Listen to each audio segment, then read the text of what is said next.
your news for the state of Tennessee in 10 minutes. Tennessee in 10 is made possible by Tennessee Department of Labor and Workforce Development. Good morning and thanks for joining us. I'm Amanda Harrah. We're going to start here in the mid-state where police in Nashville have now identified a skydiving instructor who fell to his death. Metro Nashville police say Justin Fuller from Murfreesboro was killed during a jump with a student on Saturday. Authorities say Fuller and his student both got stuck in a tandem rig on the side of the plane. Fuller then became separated from his student and fell from the sky without a parachute. He was found dead hours later. The student survived because his emergency parachute deployed. He landed in a tree off Ashland City Highway. The terrain was what you imagine if you were to go hiking in the woods. There was not a clear path here. Nashville Fire had to use chainsaws and ladders to rescue the student who survived. And a man in the area with climbing gear helped with the rescue as well. I'm used to being up high. It was just another day to me. Just glad that he got down safe. No injuries. He just said it was his first jump and it was going to be his last. Well, the airport authority says the plane that they jumped out of is operated by Go Skydive Nashville. 3 other skydivers jumped before Fuller and his student, and the plane landed safely at John C. Toon Airport. The FAA is now investigating. Well, today marks a week since the National Guard arrived in Memphis. Attorney General Pam Bondi says so far, 273 people have been arrested and 73 guns have been seized.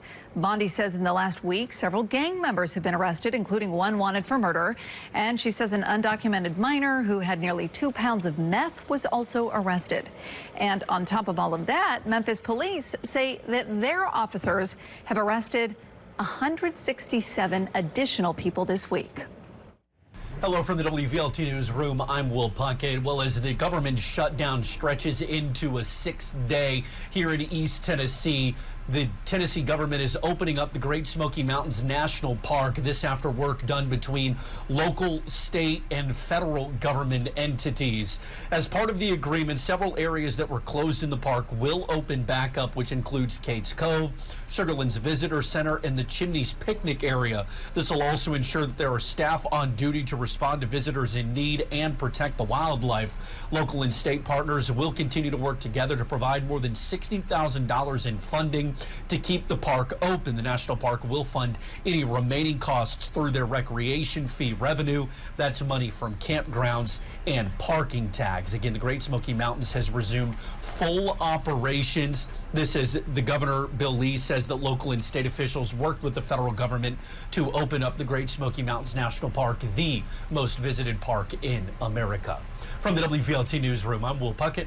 Now back to you.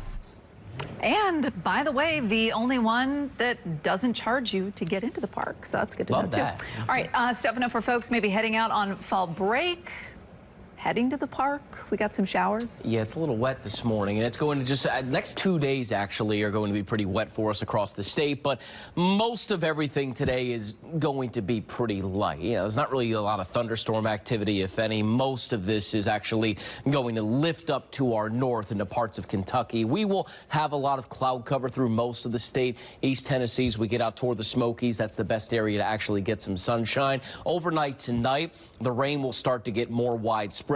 Then we'll have to deal with some heavier rainfall and some more consistent off and on thunderstorms as we get through our afternoon and into our evening tomorrow. There's still no severe threat, but you need to keep an eye out for those heavy downpours. It could cause problems for the morning, afternoon, and even those evening commutes. All of this moisture will push out of here Tuesday night into early Wednesday, and behind that, pretty good cool down for the state. It'll finally feel like fall for the rest of this week, Amanda.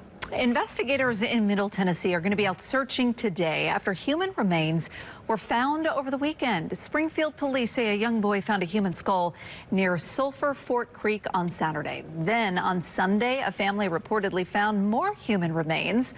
The area where the remains were found is the very same area where a human leg was found back on July 4th. A preliminary DNA match for the leg was made to a man named Joseph Frank Benton Sr. That's according to the TBI. Elon Musk's company is now getting more pushback in Memphis. A massive crowd gathered over the weekend to fight what they're calling environmental injustice. Organizers say they want Musk's supercomputer facility moved out of Memphis. They say the technology is not healthy for the community. I think the XAI decision has devastated a lot of people in the community because it was one polluter that got handled, which was like the pipeline, and then right after that we saw XAI coming to Memphis. And then we, like in the middle of that, we also were able to get the sterilization plant shut down. But even with those wins, we just saw another loss with XAI. So I think a lot of people are disappointed in our city government. Organizers say they also want to put pressure on local leaders to listen to their concerns. A man is dead and the TBI is investigating after an officer-involved shooting in DeKalb County.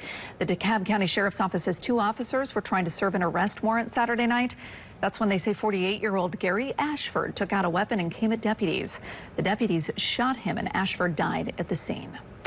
All right, new addition at the Memphis Zoo here. This baby colobus monkey was born on the morning of September 29th. As you can see, the babies are born all white, and then their fur changes to black and white in about 6 months. This baby will have the full coloring of an adult soon.